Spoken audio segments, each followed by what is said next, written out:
Hello everyone, my name is Kusum Fatima. आज हम continue करेंगे क्लास 12 फिजिक्स का unit 1 which is electric charges and fields. तो सबसे पहले हम लोग क्या करेंगे, हम लोग डिराइव करेंगे Coulomb's law from Gauss law. चलिए स्टार्ट करते हैं। Derivation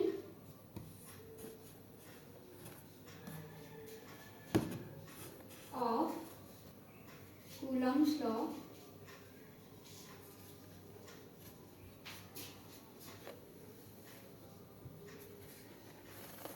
from Gauss law.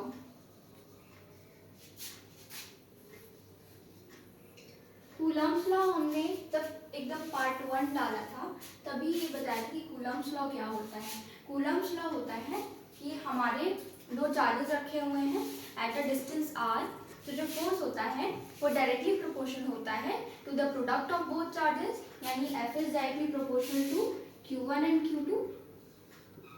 और दूसरा बताया था कि F is inversely proportional to the square of inverse square distance between है। तो हमने प्रोपोर्शनैलिटी का साइन हटाया था और इन दोनों को कंबाइन करके क्या किया था, Q1 Q2 by are square. और यहाँ पे हम लोग का प्रोपोर्शनैलिटी कांस्टेंट आ गया था जिसको हम K बोलते थे।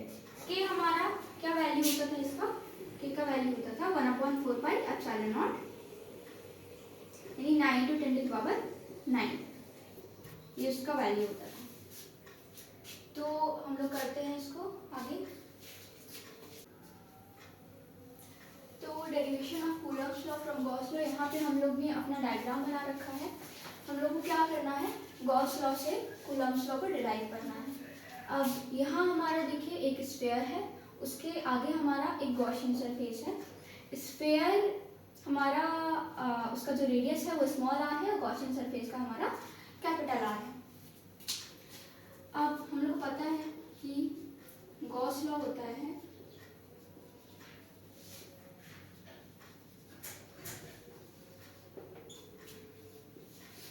Integration of E dot D S dot हमारा कॉस थीटा हो जाएगा अगर हम इसको ओपन करेंगे तो this will be Q upon epsilon not. Let's say इस यहाँ पे हमारा क्यू चार्ज है और हम इसको सॉल्व करेंगे अगर, तो डीएस पे हम लोग इंटीग्रेशन भी आते हैं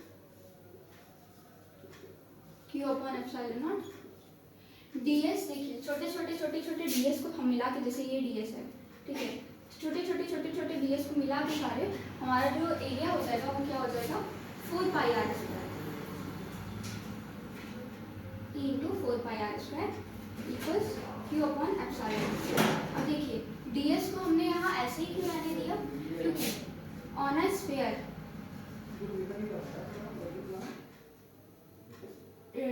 ऑन द स्फीयर लिख दे रहे हैं, on the sphere cos theta equals 1, क्योंकि थीटा यहाँ पे 0 है। किस किस के बीच में 0 है, इलेक्ट्रिक फील्ड और एरिया के बीच में 0 है। क्योंकि देखिए हम लोग ने पहले वाला वीडियो किया था तो उसमें भी बताया था, जब एरिया वेक्टर को डिफाइन किया था कि ये हमारी इलेक्ट्रिक फील्ड अगर इधर जा रही है तो एरिया वेक्टर क्या होता है, outwards perpendicular and outwards. Area vector भी इधर ही जा रहा होगा, यानी इन दोनों के बीच का एंगल कितना है, थीटा 0 है, यानी यहाँ cos थीटा 1 हो जाएगा क्योंकि थीटा 0 है। इसलिए हम लोग ने इसको डायरेक्ट लिख दिया यहाँ पे। आप ऐसे भी लिख सकते हैं कि cos थीटा 1 हो जाएगा क्योंकि थीटा 0 है। और उसके बाद हम लोग इसको सॉल्व करेंगे। इलेक्ट्रिक फील्ड क्या होती है हमारी, इलेक्ट्रिक फील्ड होती है हमारी फोर्स अपॉन चार्ज। तो यहाँ पे हम लोग टेस्ट चार्ज ले रहे हैं, टेस्ट चार्ज को हम क्यू नॉट बोल देते हैं, तो force upon Q not F upon Q not into 4 pi are square equals Q upon epsilon not. अब सबको हम इधर ले जाएंगे फोर्स को छोड़ के, तो हो जाएगा हमारा Q not upon 4 pi epsilon not R square. यही हम लोग को करना था, यही हम लोग को बताना था, ठीक है। तो हम लोग का डिराइव हो गया है, this is Coulomb's law, this is Coulomb's law. इसमें इतना ही डेरिवेशन है, बहुत ही ईजी है। और चलिए आगे बढ़ते हैं। तो हम लोग का नेक्स्ट डेरिवेशन है electric field for an infinitely long wire. तो हम लोग के पास एक लॉन्ग वायर है, इनफाइनाइटली लॉन्ग यानी बहुत दूर तक जा रहा है, और इसको क्लोज करने के लिए we have taken a Gaussian surface which is a cylinder. ये सिलेंडर हमारा एक गॉसियन सरफेस है। इस सिलेंडर की जो लेंथ है इट इज एल, और जो एरिया है देखिए, एक हमारा ये ऊपर वाला सर्कल है विच इज ds1, फिर नीचे वाला सर्कल है विच इज ds2, और इसका जो cs है curve surface area of cylinder it is ds3। तो हम लोग को पता है गॉस लॉ होता है हमारा। सबसे पहले ये स्टेटमेंट पढ़ते हैं, let's consider a wire having linear charge density lambda which is q by l and charge q। हम लोग ने एक वायर लिया है, वायर का लीनियर चार्ज डेंसिटी है लैम्डा। लीनियर चार्ज डेंसिटी होता है हमारा सरफेस चार्ज डेंसिटी होता है, वॉल्यूम चार्ज डेंसिटी होता है, तो यहाँ पे हमने क्या लिया है, लीनियर चार्ज डेंसिटी लिया है lambda which is q by l, और चार्ज इसका q है। आप ये भी लिख सकते हैं कि हाँ सिलेंडर की हमारी जो लेंथ है इट इज l। उसके बाद हम लोग लेते हैं Gauss law, we know Gauss law. अब देखिए हमारा जो टोटल होगा गॉस लॉ में इलेक्ट्रिक फील्ड, एक इधर इस ds1 की वजह से होगा, देन ds2 पे होगा, देन ds3 पे होगा, देन ds2 पे होगा, तो सबको हमको प्लस करना पड़ेगा, है ना, क्योंकि ds1 पे कुछ होगा, ds3 पे कुछ होगा, ds2 पे कुछ होगा, ठीक है, तो हमको प्लस करना पड़ेगा इसको टोटल निकालने के लिए। फर्स्ट हमारा ई डॉट इलेक्ट्रिक फील्ड तो वही रहेगी, ds1 ds2 ds3 तो चेंज हो रहा है, तो ये हमारा ds1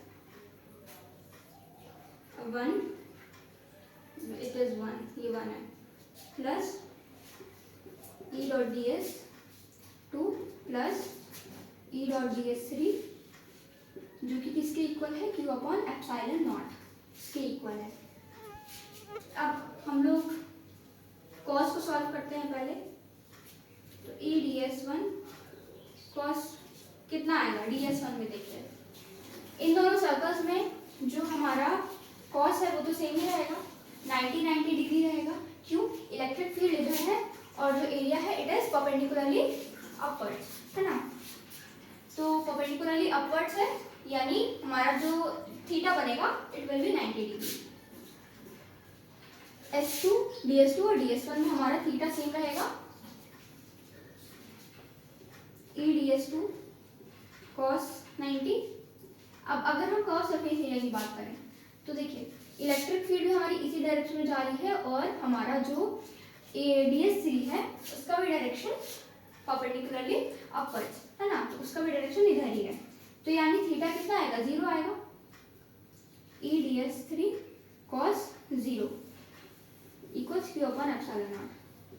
cos 90 यानी दोनों स्टेट में 0 जाएंगे क्योंकि cos 90 0 होता है, और 0 से कुछ भी मल्टीप्लाई करें तो पूरा 0 ही हो जाता है, यानी ये 0 हो जाएगा और ये भी 0 हो जाएगा, बचेगा कैसे, ये cos 0 डिग्री क्या होता है, 1 होता है, यानी ये हो जाएगा हमारा e ds3, हमने इंटीग्रेशन इधर ले लिया है, e ds3 equals q upon epsilon not. अब हमारा ds3 क्या है, देखिए सिलेंडर है, सिलेंडर का एरिया क्या होता है 2 पाई r h, यहाँ पे हमारा h यानी हाइट कितनी है, हम लोग ने l ले रखी है, यानी 2 पाई r l हो जाएगा, तो e into 2 pi r l equals q upon epsilon not.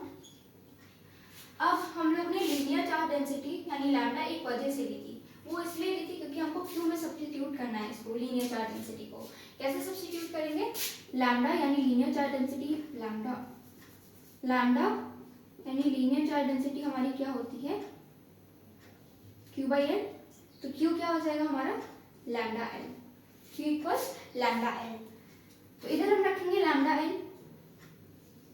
Upon epsilon not e into 2 pi r l।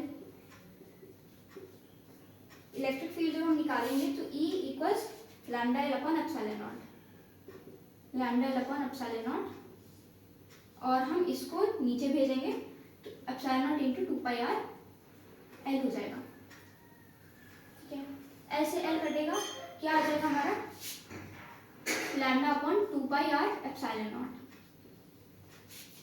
यानी इलेक्ट्रिक फील्ड क्या आ गई हमारी for an infinitely long charge wire 2 pi r epsilon not,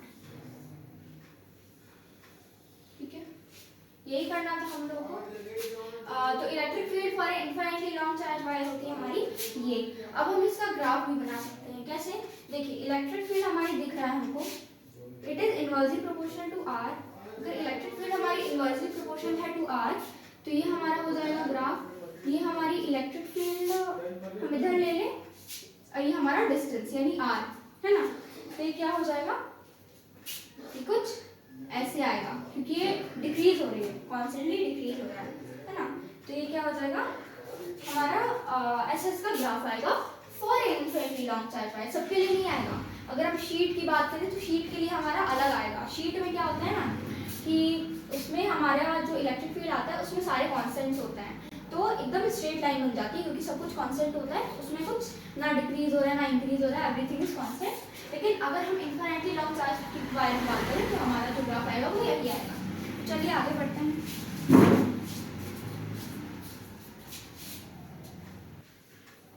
तो हम लोग का नेक्स्ट डेरिवेशन है electric field due to uniformly charged infinite plane sheet. ये हमारी एक uniformly charge infinite plane sheet है और यहाँ पे हमारा एक गॉसियन सिलेंडर है और उसका हम लोग ने जैसे पहले किया था ना एरिया बनाया था ds1 ds2 ds3, ऐसे ही इन दोनों सर्कल्स का ds1 ds2 है and the curve surface area का ds3 है।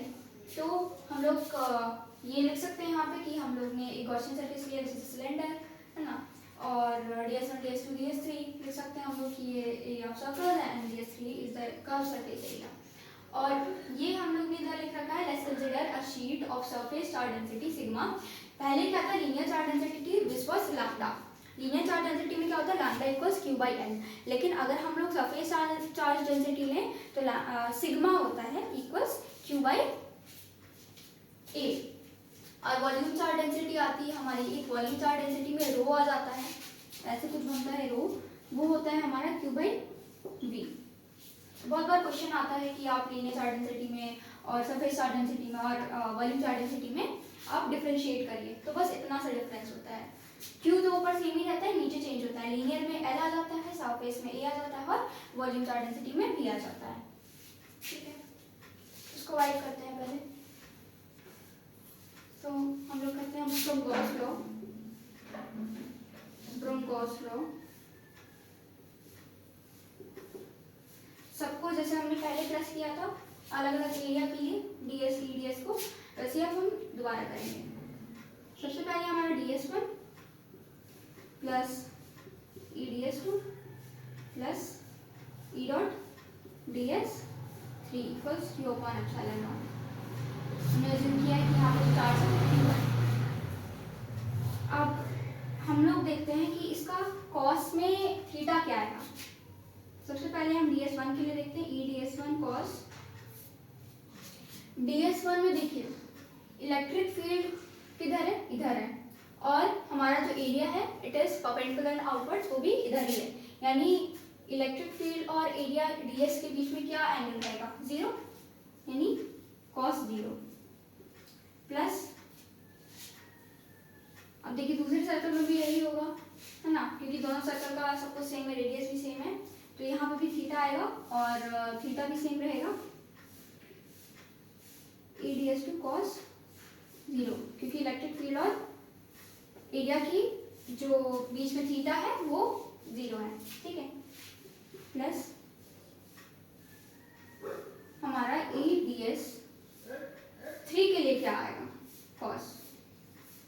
ds3 के लिए देखिए इलेक्ट्रिक फील्ड तो इधर है, लेकिन हमारा जो ds3 है इट इज परपेंडिकुलरली, यानी हमारा जो थीटा होगा it will be 90 degree equals q upon epsilon not. अब देखिए पहले क्या हो रहा था, ये और ये हमारे 90 डिग्री थे, ये हमारा 0 था। लेकिन अगर हम इनफाइनाइट चार्ज प्लेन शीट की बात करते हैं तो हमारा ये दोनों 0 हो जाता है और ये हमारा 90 डिग्री हो जाता है, यानी ये हमारे इधर से 0 हो जाएगा क्योंकि cos 90 डिग्री 0, तो ये गायब हो जाएगा, 0 से मल्टीप्लाई करेंगे पूरा ये उड़ जाएगा और हमारा आएगा e ds1 cos 0, या cos 0 लिखने की जरूरत नहीं है, 1 ही हो जाएगा, e ds1 plus e ds2 equals q upon epsilon not. अब देखिए इसको हम 2 e ds1 लिख सकते हैं, सब कुछ तो सेम ही है, तो q अपॉन एप्सिलॉन नॉट आ जाएगा। ठीक है, अच्छा ds1 क्या है हमारे यहाँ पे, इट इज, इसका जो वैल्यू है वही हमारा ds1 है।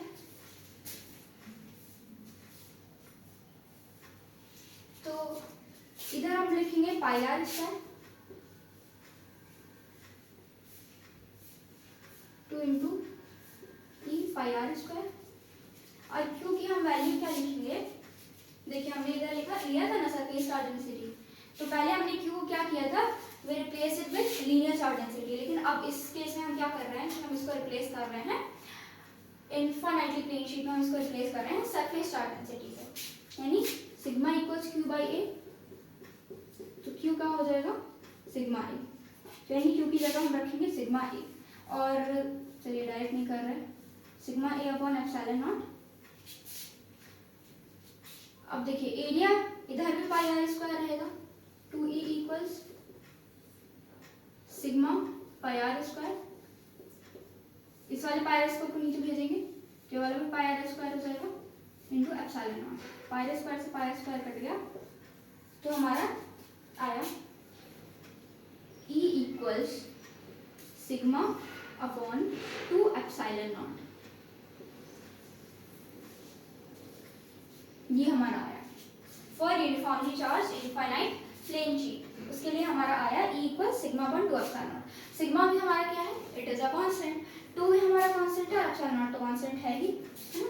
क्या वैल्यू होती है एप्सिलॉन नॉट की, 8.85 × 10⁻², तो सिग्मा भी हमारा कांस्टेंट है, 2 भी हमारा कांस्टेंट है, एप्सिलॉन नॉट भी हमारा कांस्टेंट है, तो इसका अगर हम ग्राफ बना के देखें कैसा बनेगा,